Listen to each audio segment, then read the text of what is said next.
환영합니다. 저를 아신다면 레노버 아이디어 탭 플러스를 가지고 왔는데요. 언박싱과 함께 기기 사양을 간단히 살펴보겠습니다. 또한 이 패키지에 포함된 추가 구성품들도 확인해보고 빌드 퀄리티에 대한 제 전반적인 의견과 가격 대비 성능에 대해서도 말씀드리겠습니다.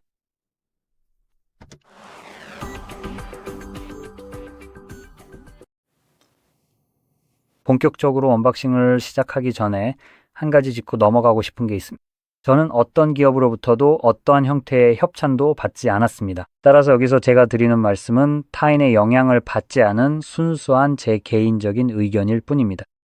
덕분에 제가 하고 싶은 말을 마음껏 할 수 있다는 점이 정말 좋네요.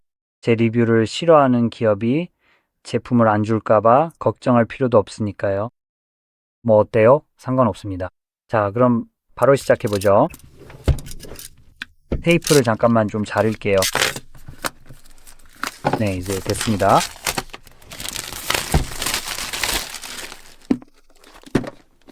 네, 아직 자를 게 2개가 더 남아있네요. 조금만 더 자르면 끝나요. 정말로 좋아요. 네.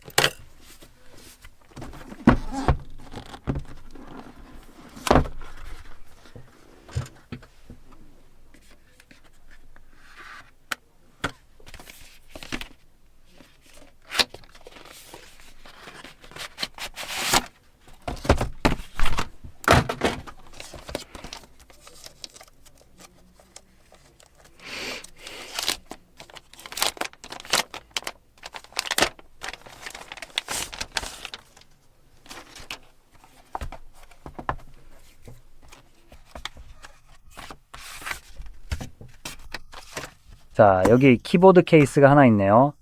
생각보다 꽤 단단해 보이고 마감도 괜찮은 편입니다. 이건 잠시 옆에 두고 이제 태블릿을 한번 살펴보겠습니다.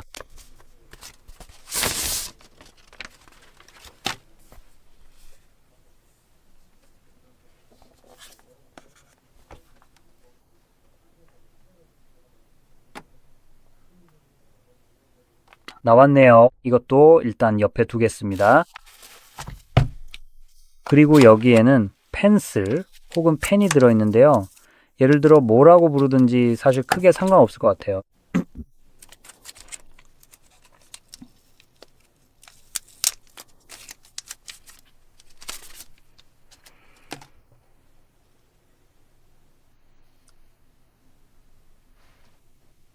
이런 방식이군요.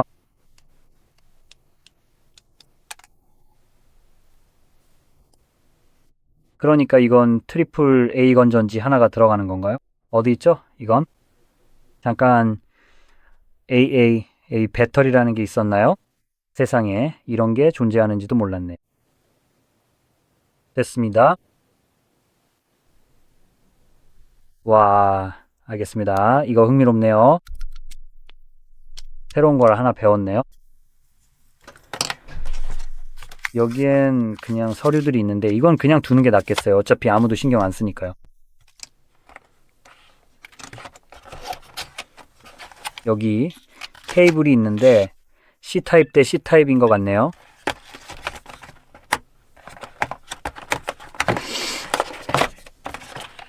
오, 알겠습니다. 여긴 아무것도 없네요.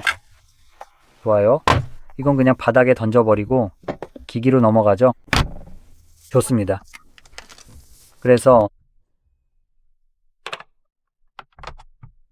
먼저 기기부터 살펴보고 나서 케이스를 한번 끼워보고 그에 대해 이야기해 볼게요.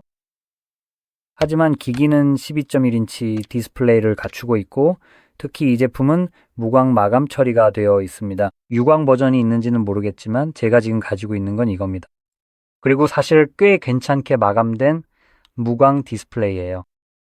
또한 2560 곱하기 1600 픽셀 해상도, IPS LCD 디스플레이, 90Hz 주사율, 그리고 약 600니트의 밝기를 자랑합니다. 84.1%의 화면대 본체 비율과 인치당 249픽셀의 픽셀 밀도를 자랑하죠. 네, 품질 면에서 디스플레이는 기본적으로 이렇습니다. 다른 것들에 비해 특별히 눈에 띄는 점은 없어요. 그래서 약간 실망스럽다고 말하고 싶네요. 주사율이 90Hz에 불과하고 밝기는 1000니트 미만이며 아몰레드 디스플레이도 아니라는 점을 고려하면요. 반면에 해상도는 괜찮은 편입니다. 다시 말하지만 대단한 건 없지만 디스플레이 측면에서 볼 때 많은 부분들이 조금씩 하향 조정되었다고 할 수 있겠네요. 적어도 그 정도는 갖췄다고 봅니다. 개인적으로 저는 항상 좀 더 고품질의 디스플레이를 선호합니다. 그래서 가급적이면 아몰레드 같은 걸 원하는데 그게 제가 가장 선호하는 옵션일 거예요. 그리고 그 다음엔 예를 들어 주사율을 120까지 높이는 거죠. 90도 괜찮긴 하지만 AMOLED나 OLED 디스플레이에 90Hz였다면 훨씬 더 좋았을 것 같네요. 그래서 이건 일반적으로 됐네요. 그냥 전반적인 제 생각입니다. 물론 개인적인 취향이고요. 여기 있는 LCD가 괜찮으시다면 그것도 좋습니다. 전혀 문제될 건 없어요. 그냥 제 느낌은 그렇다는 거죠. 무한한 명암비와 함께 아주 깊은 블랙, 더 채도가 높고 생생해 보이는 색감은 제가 개인적으로 선호하는 것이자 기기에서 보고 싶어하는 부분입니다. 반면에 LCD는 보여지는 모습 면에서 조금 아쉬운 부분이 있습니다. 그리고 그냥 아시다시피 아몰레드가 훨씬 더 낫습니다. 어쨌든 기기 뒷면을 살펴보기 전에 홈 화면도 볼 수 있도록 여기서 설정을 빠르게 마무리하겠습니다. 됐습니다. 자, 여기 운영 체제가 있습니다. 처음에는 약간 끊김이 있긴 하지만요. 글쎄요. 그렇게 끔찍한 정도는 아닙니다. 잠깐만요. 어디 보자. 알겠습니다. 조금 더 생각해 볼게요. 자, 기기 정보에 대해서 빠르게 확인해 보고 싶네요. 여기 있네요. 여기에는 미디어텍 디멘시티 6400 프로세서가 탑재되어 있고 256GB의 저장 공간이 있습니다. 좋아요. 여기에는 12GB 램이 들어있는 것 같네요. 이건 정말 놀라운데요. 와, 이걸 클릭해보고 싶었던 게 혹시 6 더하기 6 같은 꼼수를 쓰는 게 아닐까 생각했거든요. 그런데 이건 그냥 실제 램이 12GB인 것 같습니다. 좋네요. 나쁘지 않아요. 그리고 안드로이드 15가 실행 중입니다. 자, 이 기기는 2025년 9월에 출시되었으니 안드로이드 16 업데이트는 확실히 받을 것이고 왠지 모르겠지만 GSM 아레나에서는 최대 2번의 주요 안드로이드 업그레이드가 가능하다고 하는데 제 생각에는 적어도 4번은 되어야 할 것 같습니다. 고려해 볼 때 제 기억이 맞다면 유럽연합에서 일을 의무화하고 있는 것 같아서 여기서 무슨 일이 일어나고 있는지 잘 모르겠네요. 어쨌든 이제 뒷면으로 넘어가 보죠. 기기를 잠그고 뒷면을 살펴보면 알루미늄으로 만들어진 것 같습니다. 프레임과 뒷면이 그냥 하나의 큰 조각으로 되어 있네요. 보시다시피 그냥 감싸는 형태이고 촉감 면에서 여기 모서리가 둥글게 처리되어 있어서 잡는 느낌이 정말 좋습니다. 디자인 면에서 칭찬하고 싶은데 손에 닿는 느낌이 아주 좋습니다. 보통 레노버 태블릿에 대해서는 그렇게 생각하지 않거든요. 그래서 적어도 이번만큼은 잘 만든 것에 대해 칭찬을 해주고 싶네요. 뒷면에는 싱글 카메라 구성으로 되어 있는데 싱글 카메라네요. 딱히 구성이라고 할 것도 없고요. 그리고 13메가픽셀 광각 센서로 1080p 30프레임을 지원합니다. 그리고 전면에는 여기 보시면 또 다른 셀카 카메라가 있는데 아니 그냥 셀카 카메라라고 하죠.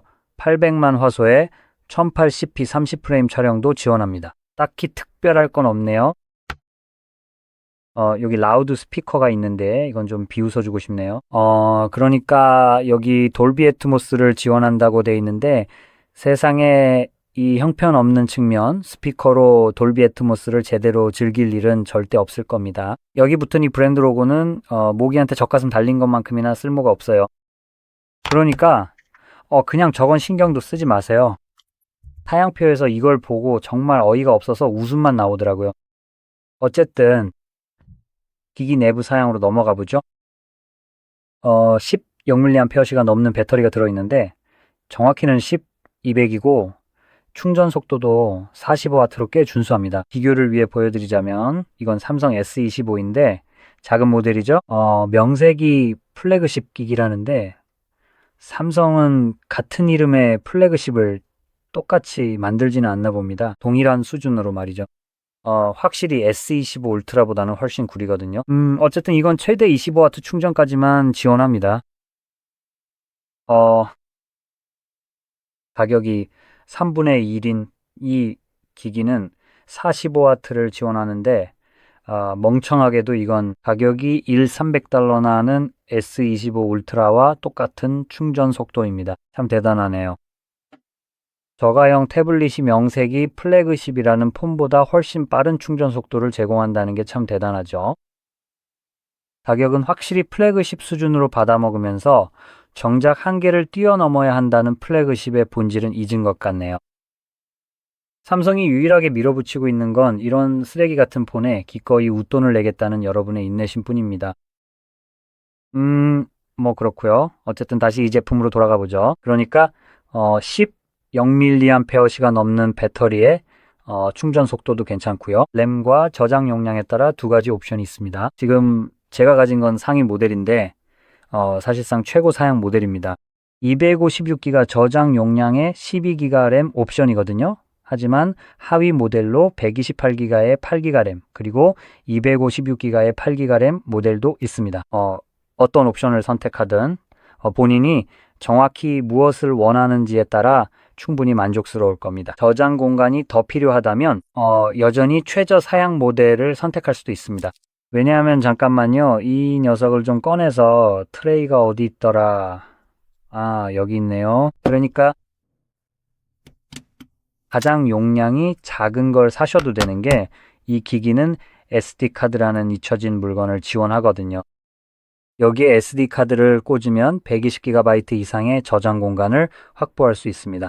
태블릿 본체 대신 SD카드에 온갖 잡동사니를 저장할 수 있는 거죠.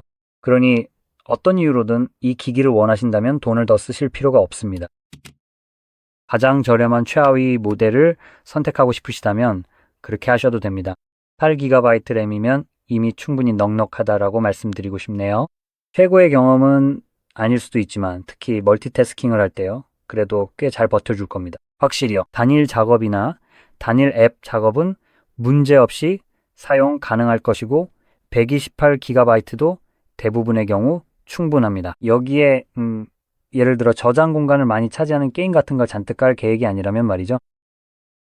어쨌든 그 이상의 공간이 필요하다면 제가 언급했듯이 언제든 SD카드를 꽂으면 됩니다. 좋아요. 마지막으로 이미 말씀드렸듯이 이 기기에 탑재된 프로세서는 디멘시티 6400입니다. 이게 반드시 가장 빠른 프로세서는 아니고요. 저가형 모델에 더 가깝다고 볼 수 있습니다. 제 생각에는 그렇지만요. 보시다시피 조작면에서는 이미 훌륭하게 작동하고 있고 기기가 버벅거리거나 그런 건 전혀 없습니다. 가장 빠른 건 아니에요. 보시다시피 특정 항목을 클릭해서 열려고 할 때요. 잠시 멈춰서 내가 대체 뭘 해야 하지? 라고 생각하는 듯한 시간이 좀 있습니다. 열어야 하는구나 라고 깨닫기 전까지 말이죠. 알겠습니다.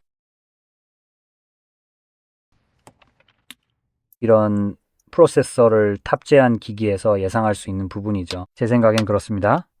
자, 이제 이것으로 이 기기의 주요 사양 대부분을 훑어보았습니다.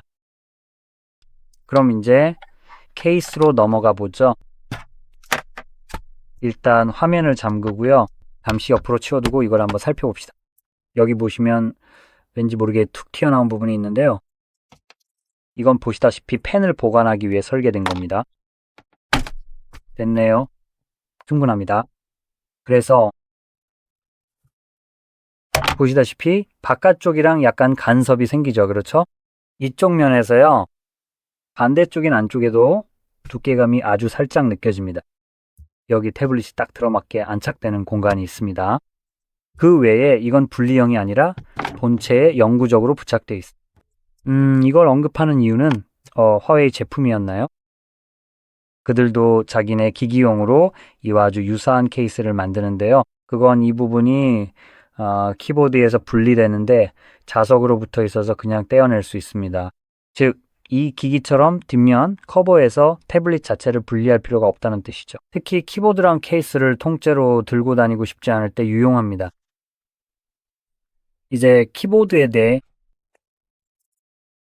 말씀드리자면 12인치 기기라 키보드 자체가 좀 큰 편이고 공간도 더 여유롭습니다. 자, 이건 평범한, 아주 평범한 키보드라고 할 수 있겠네요. 대략적으로 말이죠. 그래서 비교해 보실 수 있습니다. 크기 면에서는 일반적인 키보드 레이아웃이라고 생각되는 것과 매우 비슷합니다. 솔직히 말해서 보통 노트북에서 흔히 볼 수 있는 그런 형태죠. 노트북은 보통 작아도 14인치 정도니까 그것보다는 조금 더 작을 수도 있겠네요. 그렇죠?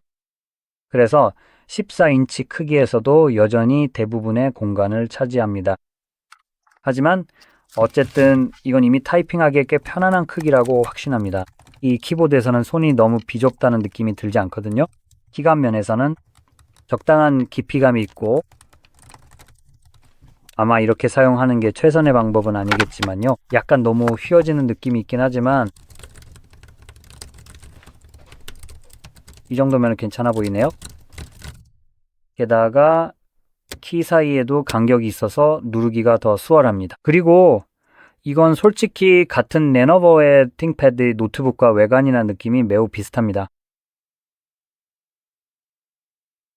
그래서 그냥 그대로 가져온 것 같긴 한데 그 노트북들의 키보드가 이것보다는 키감이 더 좋습니다. 그러니까 이건 버튼 모양만 따온 것에 가깝고 키감까지 꼭 그렇진 않네요. 그리고 놀랍게도 그 외에도 키보드에서 흔히 기대하지 않는 버튼들이 많이 있습니다.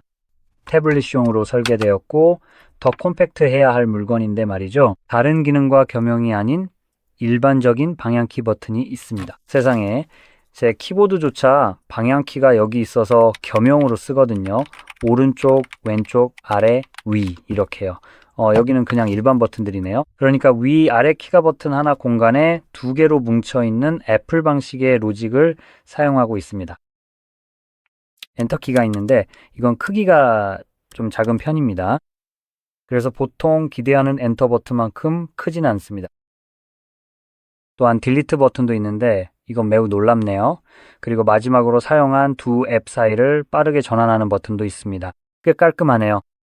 빠른 잠금 버튼과 시스템 탐색을 도와주는 몇 가지 다른 옵션들이 여기 바로 있습니다. 그리고 아시다시피 볼륨 조절이나 음소거 같은 다른 기능들도 도와주죠. 그런데 여기서 좀 재밌다고 생각하는 게 하나 있는데 엔터 키는 작은 편이잖아요. 하지만 세상에 여기 있는 컨트롤 키는 확실히 키보드 레이아웃의 상당 부분을 차지하고 있네요. 이건 제가 지금까지 본 것 중 가장 큰 컨트롤 버튼 중 하나입니다. 특히 이 정도 크기의 키보드에서 이만큼의 공간을 차지하다니요. 그냥 뭐랄까? 그러니까 잘 모르겠지만 이 버튼들을 좀 더 멀리 옮기고 스페이스바를 좀 더 크게 만들 수도 있었을 텐데요. 이렇게 거대한 컨트롤 버튼이 있는 것보다 저한테는 그게 훨씬 나았을 거예요. 대체 이걸로 뭘 컨트롤 하라는 건지 모르겠네요. 어쨌든 마지막으로 이 기기를 여기다가 한번 천천히 끼워보죠. 좋아요. 보시다시피 자석으로 착 달라붙네요. 잘 고정되어 있고 여기서 떼어내기가 꽤 힘드네요. 만약 이렇게 잡고 있으면 그냥 미끄러질 거라고 생각하신다면 자, 보여드릴게요. 절대로 이렇게 그냥 쏙 빠져버리지 않아요. 그러니까 아주 잘 붙어 있는 거죠. 이제 설치하는 거는 그냥 이런 식으로 해서 툭 갖다 대기만 하면 돼요. 그러면 자동으로 연결됩니다. 그렇죠? 이제 제가 좀 더 보고 싶었던 한 가지는 이것도 사실 여기 베이스에 자석으로 붙어 있네요. 그리고 꽤 강력하네요. 와우. 제가 아마도 조금 더 바랐던 점은 하단에 있는 이 키보드가 조금 더 위로 옮겨졌다면 어땠을까 하는 거예요. 그러면 여기 비어있는 이 공간을 당연히 반대로 해서 트랙패드를 넣을 수 있었겠죠? 그게 훨씬 좋았을 거예요. 하지만 그러려면 애플의 아이패드처럼 좀 더 정교한 설계가 필요하겠죠. 이런 쪽이 일종의 스프링 방식이라서 예를 들어 이런 위치에 고정해 둘 수 있는 것처럼요. 그러니까 이렇게 스프링으로 고정되어 움직이지 않으면서도 공중에 떠 있어서 키보드를 옮길 수 있게 해주는 거죠. 그렇죠? 제 생각에는 그게 좀 더 나았을 것 같아요. 제가 애플에서 정말 좋아하는 점 중 하나가 바로 이런 폴리오 케이스인데 노트북 같은 경험을 좀 더 선사해 주거든요. 하지만 공평하게 말해서 만약 제가 이걸 가지고 있었다면 가능했겠지만 누군가 훔쳐가서 돌려주지 않는 바람에 지금은 없네요. 하지만 꽂아서 쓰는 타입C 동글 같은 게 있다면 무선 마우스를 가져와서 그 동글에 연결하고 아까처럼 평소대로 설치해서 마우스로 제어할 수 있습니다. 안드로이드는 기본적으로 마우스와 호환됩니다. 최고는 아닐 수도 있어요. 부드럽게 처리하는 기능이 있거든요. 그래서 이런 실제 마우스를 사용하면서 평소처럼 그냥 여기저기 스크롤하고 싶을 때 그 부드럽게 처리하는 기능 때문에 좀 짜증날 수도 있어요. 그건 주로 기기에 트랙패드가 있을 때를 위해 설계된 거니. 트랙패드는 확실히 이런 부드러운 처리가 돼 있을 때 느낌이 좀 더 좋죠. 반면에 마우스는 별로 그렇지 않아요. 하지만 일반적으로 이동 중에 사용하기에는 이런 마우스가 있다면 이건 아주 저렴해요. 제가 아마 $30 정도 줬을 거예요. 그러니 이런 마우스는 언제든 구할 수 있죠. 무선이고 더블 A 배터리로 작동하고 여기서 아주 잘 작동할 거예요. 안타깝게도 지금 당장 꽂을 동굴이 없어서 꽂을 수가 어라? 사실 하나 있네요. 이게 왜 여기 있는지 역시나 떨어뜨렸네요. 주워봅시다. 좋아요. 일단 이걸 좀 뽑을게요. 마우스를요. 됐습니다. 아니 잠깐만요. 아까 그게 맞았네요. 자, 잘 작동하길 빌어보죠. 작동하네요. 자, 이걸 좀 보여드리자면 마우스가 보이죠? 그리고 이것도 흥미롭네요. 이걸 꽂아보길 정말 잘한 것 같아요. 마우스를 연결하면 자동으로 데스크톱 모드로 전환할 수 있게 해줍니다. 보시다시피 여기 바로 애플리케이션들이 있죠. 그냥 더블 클릭해서 실행할 수 있어요. 이렇게요. 그리고 반응 속도를 좀 낮춰야겠네요. 보시다시피 정말 기가 막히게 잘 작동합니다. 그냥 이렇게 이리저리 움직일 수 있죠. 이건 분명 일반적인 데스크톱을 흉내 내려고 하는 거예요. 말씀드렸듯이 이런 모드를 사용하실 계획이라면 램 용량이 넉넉한 게 확실히 더 유리할 겁니다. 왜냐하면 여러 가지 애플리케이션을 열어서 동시에 실행하다 보면 기기가 감당하기에 조금 무거워질 수 있거든요. 하지만 그걸 제외하면 이거는 사실 꽤 괜찮은 경험이에요. 그리고 마지막으로 말씀드리고 싶은 건 아마 이 기기의 가격일 텐데 가격이 얼마였더라? $300 정도였나요? 이걸 얼른 뽑아서 다시 제 컴퓨터에 연결할게요. 그래야 제가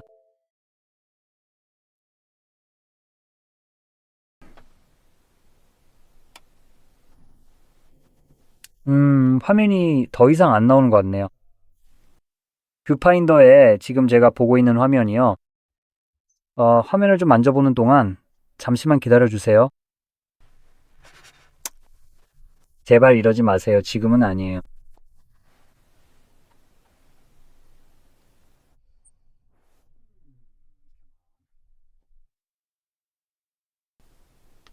있잖아요. 그냥 계속 진행하면서 모든 게 잘 되길 바랄 뿐입니다. 희망은 그게 뭐죠? 무엇의 어머니라고 하죠? 저처럼 바보 같은 짓이죠. 어쨌든 너무 툭 튀어나와 있어서 별로 좋지 않으니까 부러뜨리기 전에 그냥 이걸 뽑아버릴게요. 그러니까 네, 약 300 미국 달러 정도인데 GSM 아레나 기준 가격을 생각하면 사실 꽤 괜찮은 기기예요. 개인적으로는 다른 디스플레이를 가진 제품을 찾았겠지만 그래도 이건 말해야겠네요. 12인치라는 비교적 적당한 크기의 태블릿이 데스크톱 모드와 키보드를 제공한다는 점은 솔직히 아주 특정한 틈새 시장에는 꽤 매력적인 부분이에요. 이런 키보드나 데스크톱, 모드, 무광 디스플레이 등이 필요한 부류가 아니라면 이런 기능은 없어도 성능은 더 강력한 훨씬 좋은 기기들을 분명 찾으실 수 있을 거예요. 하지만 예를 들어 학교에서 필기를 하거나 그런 용도의 제품을 찾고 계신다면 그리고 진짜 노트북을 들고 다니고 싶지 않다면 10,000mAh 배터리가 탑재된 이 제품은 꽤 오랫동안 사용할 수 있을 거예요. 그리고 예를 들어 평소처럼 글씨를 쓸 수 있는 기능을 제공한다는 점도요. 도대체 펜을 어디다 뒀는지 찾을 수만 있다면 말이죠. 아, 여기 있네요. 보시다시피 펜을 사용해서 여기다 평소처럼 글씨를 쓸 수 있습니다. 무광 표면이라 어느 정도 저항감이 더해져서 느낌이 좀 더 좋을 수도 있어요. 그게 하나의 장점이죠. 키보드도 포함되어 있어서 쓰기 싫을 때는 대신 사용할 수 있다는 점도요. 노트북의 훌륭한 대안이 될 수 있고 예를 들어 맥북 같은 것과 비교하면 상대적으로 저렴하기도 하죠. 맥북을 언급한 이유는 기기를 충전할 수 없는 환경에서 공부할 때 맥북이 배터리 수명 면에서 확실히 가장 오래가는 기기 중 하나라고 생각하기 때문입니다. 그래서 충전기를 꽂을 수 없는 상황을 고려한다면 윈도우, 노트북은 보통 이렇게 오래가지 못하거든요. 특별한 ARM 버전을 찾지 않는 이상 말이죠. 그래서 그 대신에 이걸 선택할 수 있습니다. 이건 모든 애플리케이션과 다른 기능들을 사용할 수 있게 해주면서도 더 오래가고 확실히 좀 더 개인적으로는 크롬북 같은 거보다 낫다고 생각해요. 크롬북도 이것과 비슷한 방식의 노트북이겠지만요. 하지만 크롬북이 조금 더 비싼 것 같아요. 어쨌든 대략 이 정도로 요약할 수 있겠네요. 이 영상이 도움이 되셨기를 바라며 도움이 되셨다면 좋아요와 구독 잊지 마시고 시청해 주셔서 감사합니다.